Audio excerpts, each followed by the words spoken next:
밤마다 머리가 너무 아파요. 너무 피곤해요. 정말 힘들겠네요.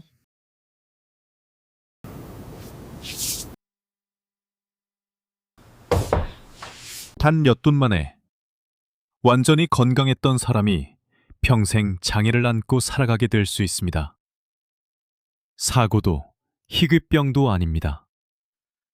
갑작스럽게 찾아온 뇌경색이 여러분의 움직임, 말하기 능력, 심지어 생명까지 순식간에 빼앗아갈 수 있습니다. 무서운 사실은 이런 폭풍이 몰아치기 전에 몸은 이미 조용히 경고 신호를 보내고 있다는 것입니다. 하지만 대부분의 사람들은 그 신호를 무시합니다. 이야기는 한 독일인 감독의 사례에서 시작됩니다. 그는 큰 위기를 겪은 후 건강을 회복하고 있었지만 뇌졸중이 닥치기 전 그의 몸은 이미 경고를 보내고 있었습니다. 단지 그 신호가 너무 쉽게 간과되었을 뿐입니다. 많은 사람들은 뇌졸중이라고 하면 얼굴이 비틀리거나 말이 어눌해지고 갑자기 쓰러지는 모습을 떠올립니다. 맞습니다. 그것도 전형적인 증상입니다. 하지만 사실 가장 처음 나타나는 신호는 전혀 예상치 못한 곳에서 시작되는 경우가 많습니다. 바로 다리입니다. 나이가 들면서 다리가 약간 저리거나 힘이 빠지고 걸음걸이가 평소와 다르게 느껴지면 대부분 나이 때문이야. 피곤해서 그래. 요즘 잠을 잘 못 자서 그렇겠지. 라며 대수롭지 않게 넘깁니다. 하지만 이런 작은 변화야말로 뇌가 보내는 가장 초기의 경고음일 수 있습니다.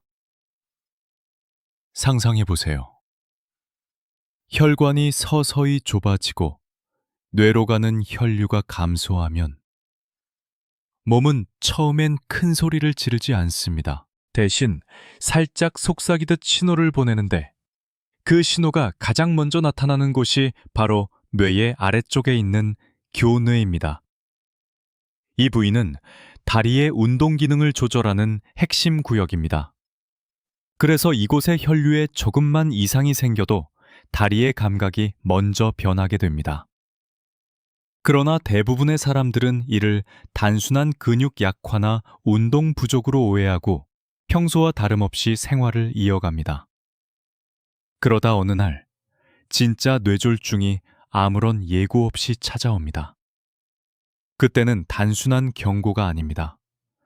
생명이 위태로워질 뿐 아니라 설령 목숨을 건지더라도 발음장애, 반신마비, 영구적인 운동장애 등 평생 후유증을 안고 살아가야 할 수도 있습니다. 오늘 영상에서는 우리가 그동안 간과해온 교뇌와 다리에서 나타나는 7가지 초기 경고 신호에 대해 자세히 알아보겠습니다. 이 신호들을 제때 알아챈다면 여러분 자신은 물론 소중한 가족의 생명도 지킬 수 있습니다. 안녕하세요. 저는 독일 하이델베르크 대학교에서 내과 의사로 근무하며 강의하고 있는 김성애, 독일에서는 프리드리히 켈러라고 불립니다.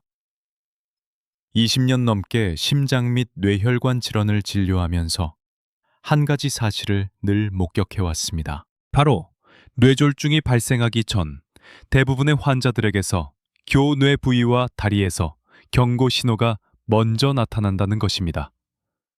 하지만 거의 모두가 그것을 놓치고 말았습니다.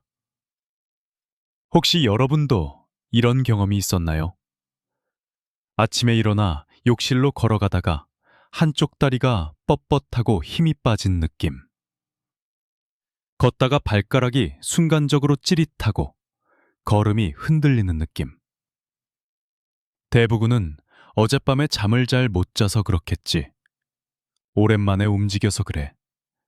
나이 들면 그럴 수도 있지. 라고 생각하고 넘겨버립니다. 하지만 제가 병원에서 만난 수많은 환자들이 뇌경색으로 입원한 뒤 똑같은 이야기를 했습니다. 그땐 그게 위험 신호인지 몰랐어요. 가족들도 흔히 좀 걸으면 괜찮아질 거야. 운동 좀 하면 나아질 거야. 라고 말하며 대수롭지 않게 생각합니다. 그렇게 몸이 보내는 소중한 경고 신호는 사라져버리고 맙니다. 왜 하필 다리일까요? 단순히 심장에서 먼 부위라서일까요? 아닙니다. 의학적으로는 훨씬 더 깊은 이유가 있습니다. 다리는 우리 몸에서 가장 먼저 혈류 이상을 고발하는 부위입니다. 하지의 혈관은 길고 말초까지 뻗어 있기 때문에 혈류가 조금만 줄어도 다리가 즉각적으로 피로감, 힘 빠짐, 저림 등의 신호를 보냅니다. 독일과 네덜란드에서 수천 명의 환자를 대상으로 한 연구에 따르면 첫 뇌졸중 환자의 절반 이상이 발병 수시간에서 수일 전에 다리에서 이상 증상을 느꼈지만 무시했다고 합니다. 이러한 신호, 특히 일과성 허열 발작, TIA 단계에서 나타나는 증상은 몸이 보내는 마지막 경고입니다. 누군가는 발병 몇 시간 전 다리가 묵직하거나 저린 느낌만 겪고 병원에 실려오기도 했습니다. 안타깝게도 대부분은 그때서야 사태의 심각성을 깨닫습니다. 조기에 대응했더라면 완전한 회복도 가능했지만 황금 시간을 놓치면 그 대가는 평생 이어질 수 있습니다. 여러분의 다리는 아주 작고 미세한 신호를 보낼 수 있습니다. 그 신호를 가볍게 여기면 그 작은 속삭임은 곧 절규로 바뀝니다. 여러분은 자신의 몸이 보내는 경고를 제때 들어줄 용기가 있으신가요? 왜 뇌경색의 신호가 다리에서 먼저 나타날까요? 정말 그런 일 이해하기 위해 우리 몸의 혈액순환 구조를 생각해 볼 필요가 있습니다. 낡은 고층 건물을 떠올려 보세요.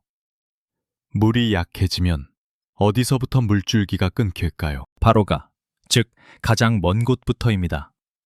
우리 몸 혈류 공급이 약해지면 심장에서 가다리부터 이상이 시작되며 특히 뇌혈관이 좁아지거나 막히기 시작하면 전신의 혈액순환에 영향을 미치고 산소가 다리 근육에 제대로 공급되지 않게 됩니다.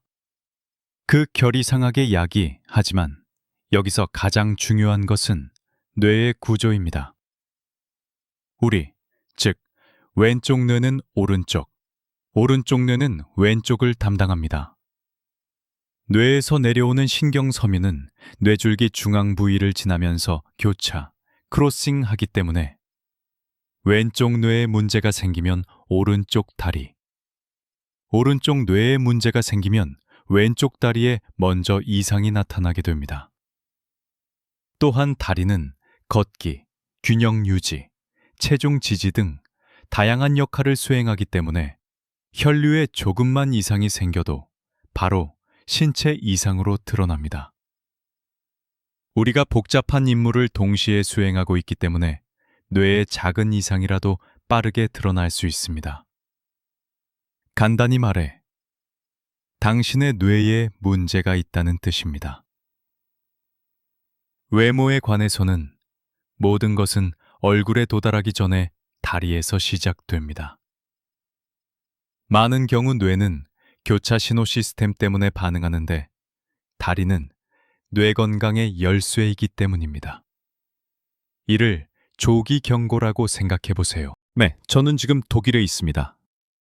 저를 대했던 2명의 독일인에 대한 이야기를 들려드리겠습니다. 한 사람은 다리로부터 보내진 신호를 받고 그것을 인식해 건강을 되찾았습니다. 하지만 안타깝게도 또 한 사람은 신호를 받지 못했습니다.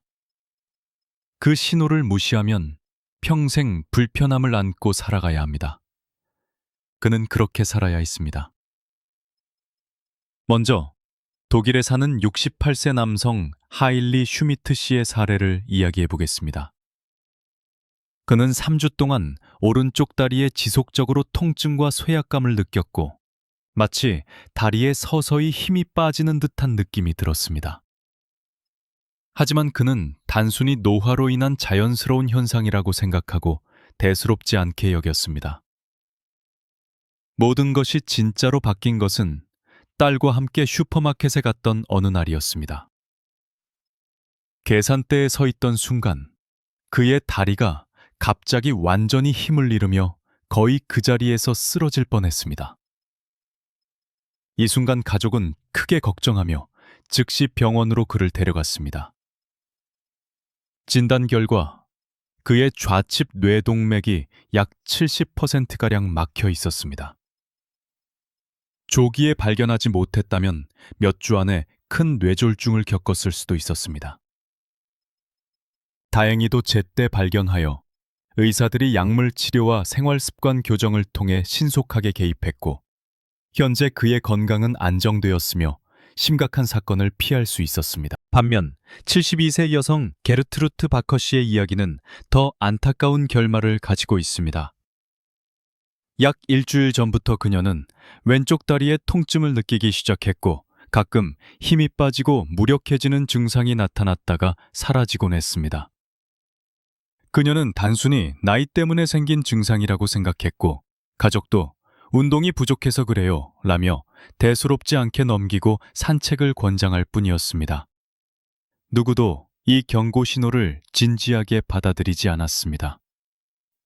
그러나 어느 아침 두억에서 식사를 준비하던 그녀는 갑자기 바닥에 쓰러졌습니다. 가족은 놀라서 급히 병원으로 이송했습니다. 검사 결과 그녀의 우측 대뇌반구의 넓은 부위에 혈관이 막혀 있었고 실제로 뇌졸중이 발생한 상태였습니다. 그 결과 그녀는 왼쪽 반신이 마비되어 남은 생을 휠체어에 의존해야만 했습니다. 그녀는 눈물을 흘리며 말했습니다. 그때 경고 신호를 조금만 빨리 알아챘더라면, 병원에 조금만 더 빨리 갔더라면 모든 게 달라졌을지도 몰라요. 이 이야기는 많은 아쉬움을 남깁니다. 더 무서운 점은 많은 사람들이 이 증상을 가볍게 넘긴다는 것입니다. 이것은 일과성 허혈 발작이라고 불리는 증상입니다. 이름이 생소할 수 있지만 쉽게 말해 뇌혈관이 잠시 막혔다가 다시 열리는 현상입니다. 이는 뇌경색의 전조 신호입니다.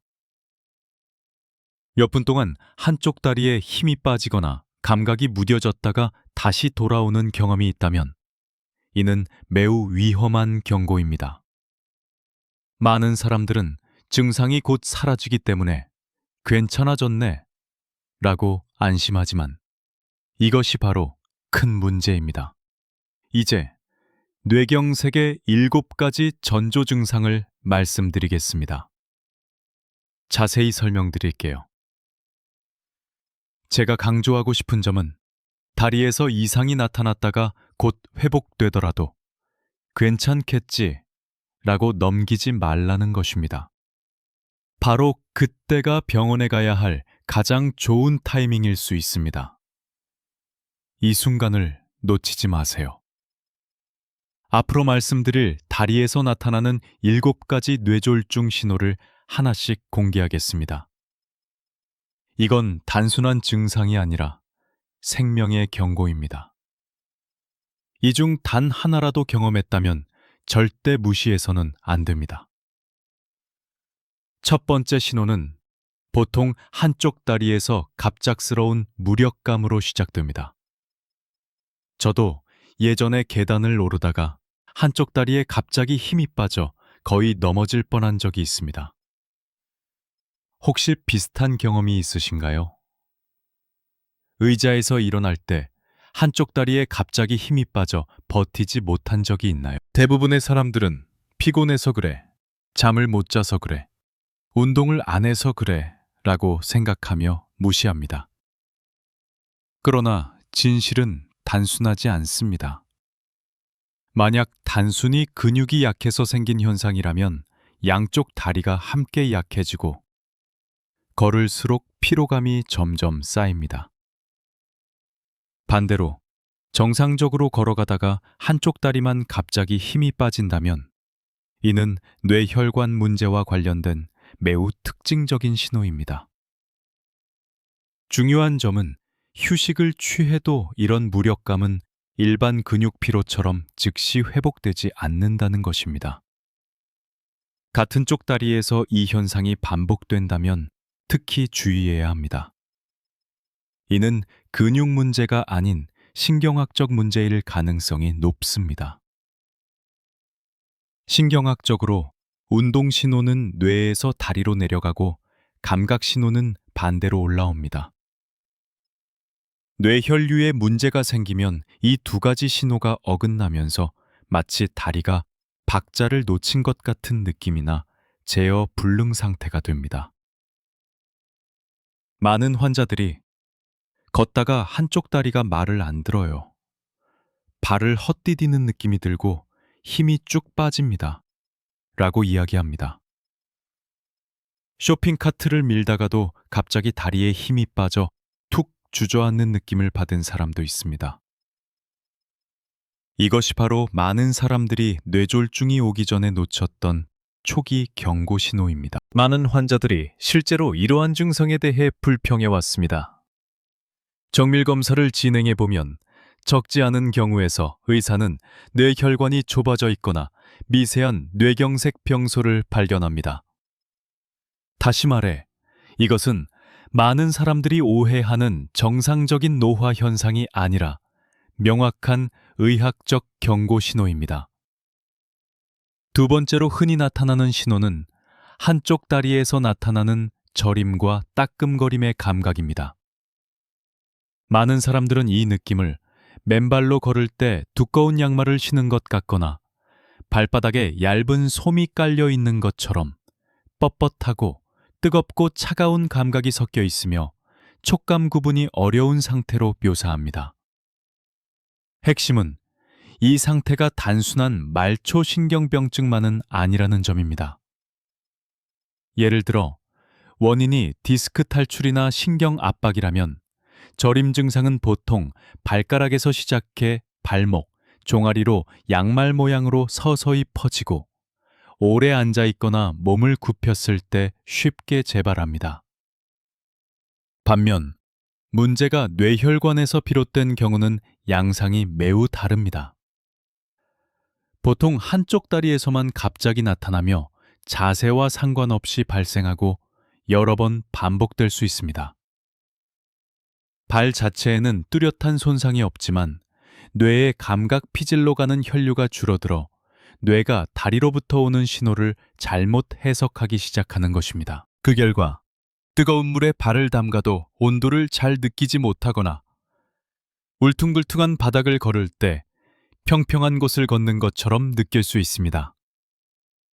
이것이 바로 많은 사람들이 너무 늦을 때까지 간과하기 쉬운 전형적인 신호입니다. 세 번째 신호는 발을 끄는 걸음걸이로 의학적으로는 발처짐, 풋드랍이라고 부릅니다. 정상적인 경우 발목 근육은 발가락을 들어 올려 바닥에 끌리지 않게 합니다. 그러나 뇌에서 내려가는 신호가 제대로 전달되지 않으면 발목을 들어 올리는 근력이 약해져 발가락이 바닥에 끌리게 됩니다. 그래서 걸음걸이 소리가 평소와 달라지고 신발 앞쪽이 유난히 빨리 닳는 특징이 생깁니다. 문제는 본인은 잘 알아차리지 못한다는 점입니다. 대신 가족들이 먼저 눈치챕니다. 요즘 걸음걸이가 이상해. 자꾸 발을 끄는 것 같아. 하고 말이죠. 이건 일상 속의 사소한 변화처럼 보이지만 사실 매우 중요한 반서가 될 수 있습니다.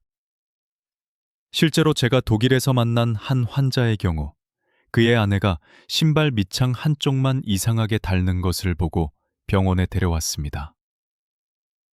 검사 결과 작은 뇌경색이 발견되었고 조기 발견 덕분에 큰 사고를 예방할 수 있었습니다. 이렇게 걸음걸이, 신발 마모 등 작은 변화들이 사실은 뇌가 보내는 중요한 경고 신호일 수 있습니다. 절대 간과해서는 안 됩니다. 가족끼리 서로 잘 살펴보는 것이 중요합니다. 네 번째 신호는 반복적으로 나타나는 넘어짐 증상입니다. 예전엔 잘 다니던 길인데 요즘 들어 조금만 울퉁불퉁해도 자주 걸려 넘어집니다. 계단에서 자주 발이 걸리는 경우도 있습니다. 단순히 시력이 나빠서가 아니라 뇌혈관 손상으로 인해 신체 위치 감각이 손상되어 신호가 제대로 전달되지 않는 것입니다. 이 감각은 설명하기 조금 어렵지만 쉽게 이해할 수 있습니다. 지금 내 발이 어디에 있는지 말할 수 있는 것은 뇌가 몸의 위치를 알고 있기 때문입니다. 우리는 길을 걸을 때 발을 일일이 내려다보지 않아도 걷고 계단을 오를 때도 자연스럽게 발끝을 들어 올립니다.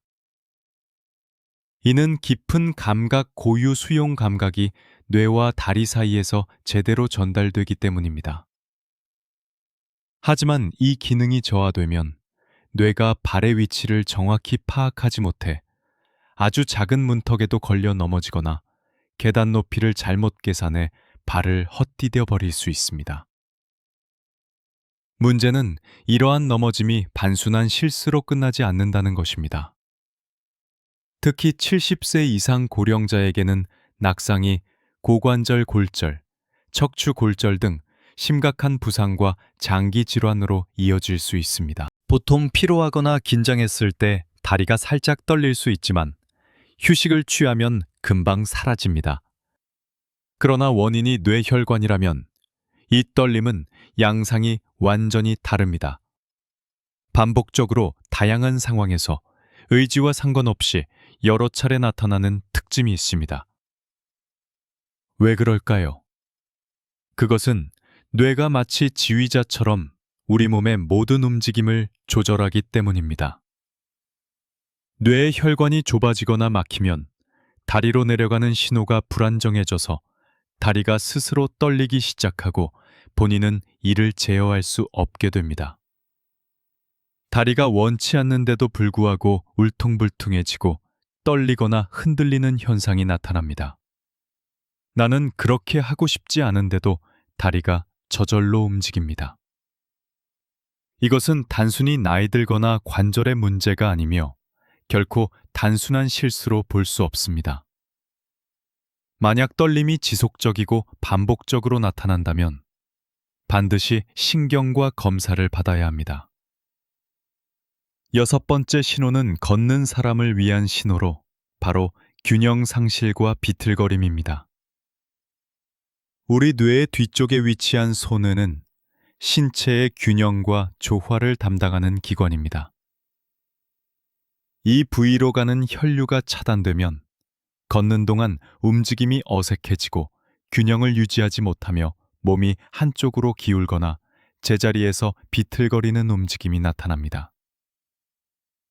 이러한 증상은 특히 아침에 심해지는 경향이 있습니다. 많은 경우 밤사이 혈압이 떨어지면서 뇌로 가는 혈류가 감소하고 이로 인해 아침에 갑자기 쓰러져 응급실로 실려오는 뇌졸중 환자들이 실제로 많습니다. 환자들은 흔히 이렇게 표현합니다. 술 한잔도 안 했는데 몸이 비틀거렸어요. 발을 디딜 때 마치 바닥이 흔들리는 것 같고 삐걱거리는 소리가 났어요. 겉보기에는 단순한 어지럼증처럼 보일 수 있습니다. 그러나 실제로 균형을 잡는 것은 뇌입니다. 신호가 제대로 전달되지 않으면 단순히 저혈압이거나 귀에서 오는 어지럼증이라고 착각할 수 있습니다. 잠시 앉아 쉬었다가 일어나면 나아질 수도 있다고 생각하기 쉽습니다. 하지만 원인은 손해의 비정상적인 혈류에 있습니다. 이러한 비틀거림은 반복적으로 나타나며 점점 심해지는 특징이 있습니다. 이유 없이 단순히 걷기만 해도 몸이 한쪽으로 기울거나 균형을 잃는다면 이는 뇌신호 이상을 나타내는 명백한 징후이므로 반드시 의심해야 합니다. 7번째 신호는 증상이 일시적으로 나타났다 사라지는 경우로 의학적으로 일과성 허열 발작, 트랜지엔트 이스키믹 어택, TIA이라고 부릅니다. 앞에서 간단히 언급했었는데 이번에는 조금 더 자세히 살펴보겠습니다. 이는 뇌혈관이 잠시 막혔다가 다시 열리는 현상입니다. 즉, 짧은 시간 동안 혈류가 차단되었다가 다시 회복되는 것입니다. 그래서 몇 분에서 길게는 수십 분 동안 근력 상실이나 마비가 나타났다가 빠르게 정상으로 돌아올 수 있습니다. 문제는 증상이 사라졌다고 해서 안심하는 경우가 많다는 점입니다. 이것이 바로 가장 위험한 부분입니다. 연구에 따르면 TIA를 경험한 사람 중 75%는 3개월 이내에 실제 증상이 나타나며 그중 절반은 48시간 이내에 뇌경색으로 진행됩니다. 따라서 증상이 잠시 사라졌다는 사실은 결코 안심할 수 있는 일이 아니며 오히려 다가올 뇌졸중의 경고일 수 있습니다. 저는 실제로 한 환자를 만난 적이 있습니다. 불과 20분 사이에 다리에 힘이 빠졌지만 잠시 후 다시 정상으로 돌아와 집으로 돌아갔습니다. 다행히 가족이 걱정되어 다음 날 다시 병원에 오게 되었고 검사 결과 경미한 뇌경색이 발견되었습니다. 조기에 발견하고 치료할 수 있었지만 그렇지 않았다면 며칠 내에 큰 뇌경색으로 이어질 수도 있었던 상황이었습니다. 정말 아찔한 일이었습니다. 이상으로 뇌경색을 경고하는 7가지 신호를 살펴보았습니다. 여러분은 아래의 증상 중 어느 하나라도 경험한 적이 있나요? 해당되는 것이 하나라도 있다면 절대 가볍게 넘기지 말고 반드시 전문의와 상담하시기 바랍니다. 여기까지 들으셨다면 아마 마음속에 여러 가지 질문이 떠오르고 있을 것입니다. 나는 위험군에 속하는 걸까? 혹시 체중이 문제일까? 걱정하지 마세요. 지금부터 저는 여러분께 희망적인 이야기를 들려드리려고 합니다. 뇌경색은 정말로 위험하지만 아시나요? 세계보건기구 WHO와 유럽신경학회 EAN의 EPS와 받들으면 뇌경색의 80%는 단순히 일상생활의 습관을 관리하고 바꾸는 것만으로도 예방할 수 있다고 합니다. 이것은 단순한 말이 아니라 세계 최고 권위의 보건기구에서 공식적으로 발표한 사실입니다. 즉, 지금 이 순간부터 시작해도 결코 늦지 않았다는 뜻입니다. 제가 독일에서 근무하면서 실제로 많은 환자들을 만났는데 단 몇 가지 생활 습관만 바꾸어도 삶의 질이 놀랍도록 개선된 경우가 많았습니다.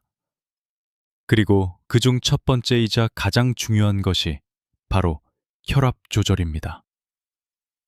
이상적인 혈압은 120대 80ml 수축압 정도로 유지하는 것입니다.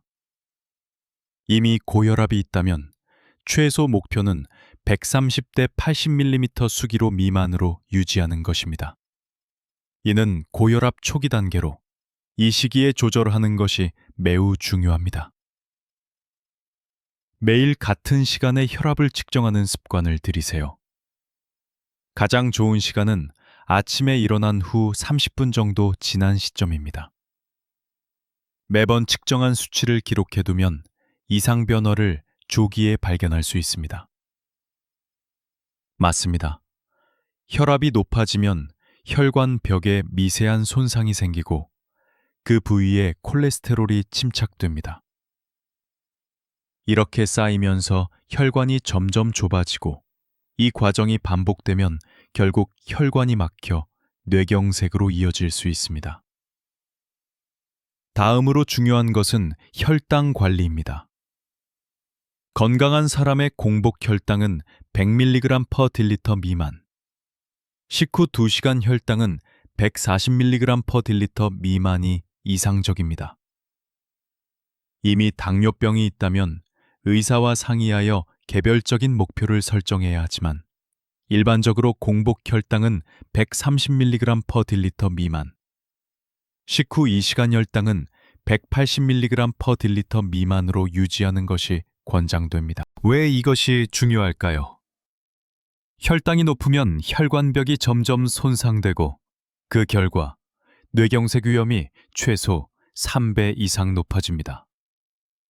따라서 당뇨병 환자에게 혈당 관리는 뇌혈관을 지키는 보호막이라고 생각하고 지속해야 합니다. 그리고 콜레스테롤 조절도 필수입니다. 특히 LDL 콜레스테롤, 나쁜 콜레스테롤을 간과해서는 안 됩니다.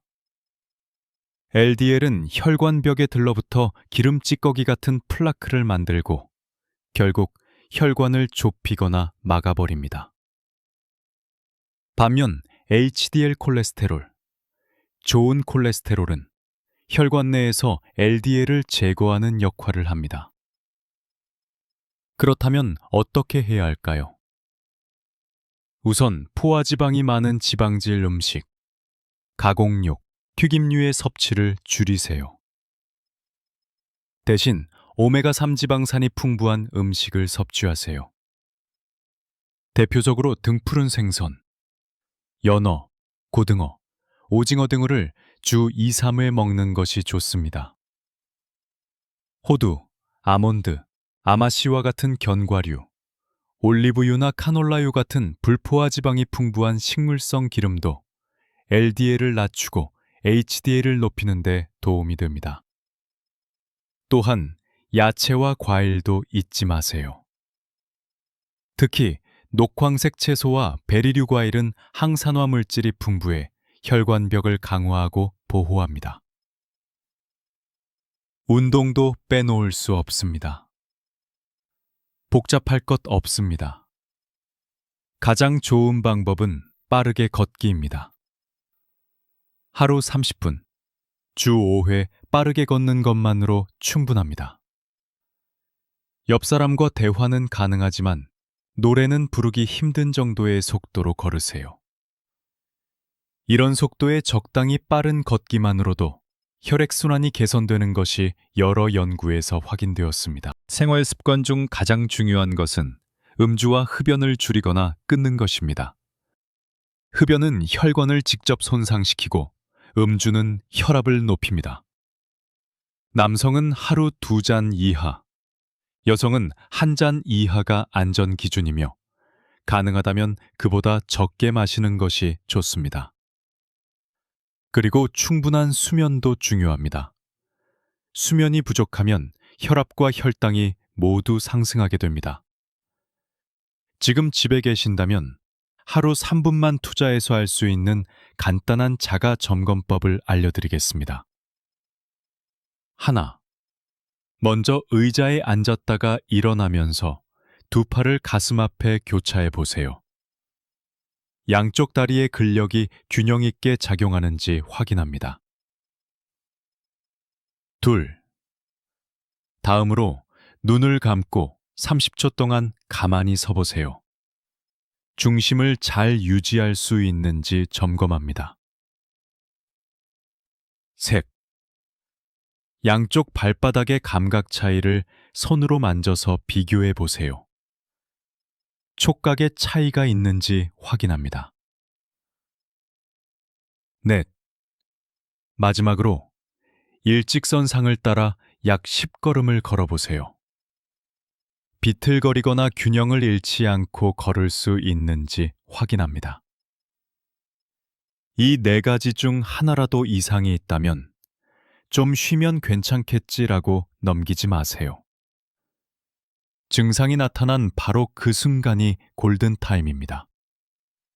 반드시 지체하지 말고 병원에 가서 진료를 받으세요. 저는 여러분이 내일 아침부터 바로 이 검사를 시작해 보시길 권합니다. 직접 해보고 그 경험을 댓글로 공유해 주세요. 여러분의 공유가 가족을 비롯한 많은 사람들에게 큰 도움이 될 수 있습니다. 이제 오늘 내용을 짧게 정리해 봅시다. 우리는 뇌경색의 조기 경고 신호 7가지를 함께 살펴봤습니다. 겉으로 보기엔 사소해 보이지만 사실은 뇌가 보내는 절박한 구조 신호입니다. 조기에 발견하면 회복의 길이 열리지만 무시한다면 평생 후회로 남을 수 있습니다. 기억하세요. 우리의 다리는 단순히 몸을 지탱하는 역할만 하는 것이 아니라 뇌의 언어이기도 합니다. 뇌가 보내는 경고 신호를 무시하면 뇌졸중은 피할 수 없는 현실이 됩니다. 오늘 영상이 도움이 되셨다면 구독과 좋아요, 공유를 눌러주세요. 여러분의 작은 실천이 누군가의 생명을 구할 수 있습니다. 여러분과 가족 모두의 건강을 진심으로 기원합니다. 앞으로도 삶을 지키는 중요한 건강 정보를 계속해서 전해드리겠습니다.